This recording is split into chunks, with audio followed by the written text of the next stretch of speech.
1980 में उत्तर प्रदेश के कुशीनगर में हुए नारायणपुर कांड ने उस समय पूरे देश की राजनीति में हलचल मचा दी थी।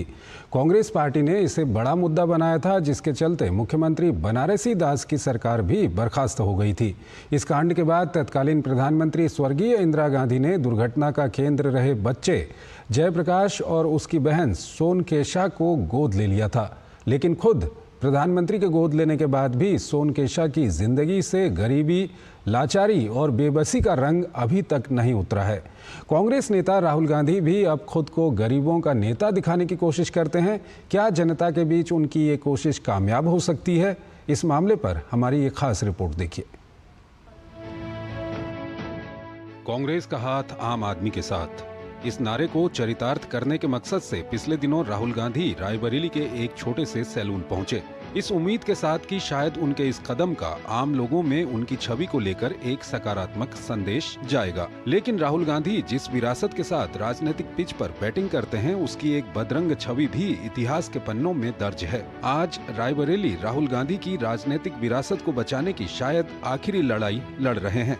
लेकिन जिस राजनीतिक विरासत को अक्सर गर्व से याद करते हैं, उनमें कुछ न मिटने वाले दाग भी हैं।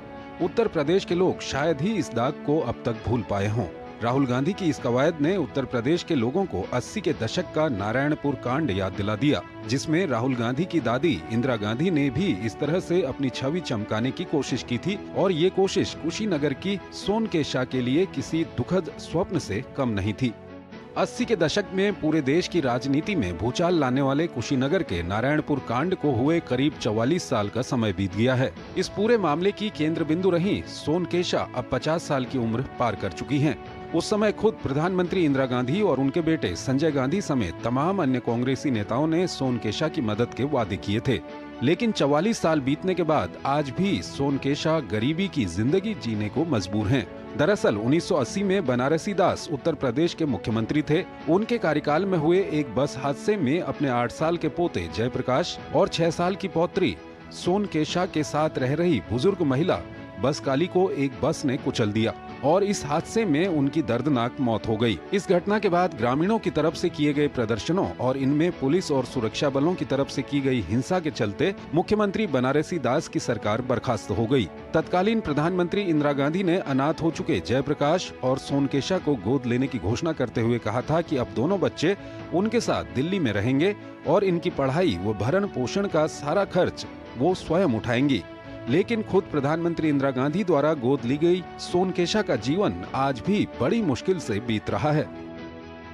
सनासिया से घर रहल, सब ढहल चुअल रहल, सब ढोई गइल है, ओहि में रहनी है। अब कुछ लड़का कमाइल हलो, कुछ खेत बाड़ी 2-4 कट्ठा रहल है, और रेहन बट्टा धो के या कैसो बनता कमाई लोग तो भराई का करी।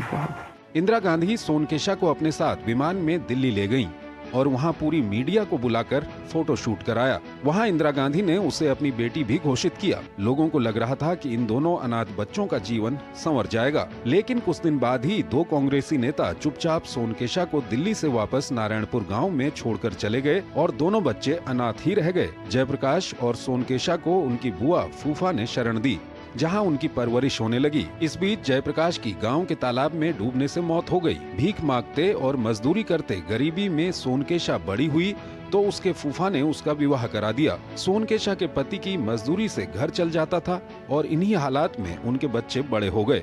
बहुत पहले मम्मी की दादी का एक्सीडेंट हुआ था रोड एक्सीडेंट, तो उस समय मम्मी बताती थी, इंदिरा गांधी भी आई थी, फिर बोले कि मम्मी को गोद दी कि बच्ची की पढ़ाई लिखाई सब होगी और जो है कि कुछ लाभ सरकार दिया जाएगा, तो कुछ नहीं मिला। और इस समय मिला तो पशु शेड और शौचालय तो सबको मिल रहा, तो आम बात है।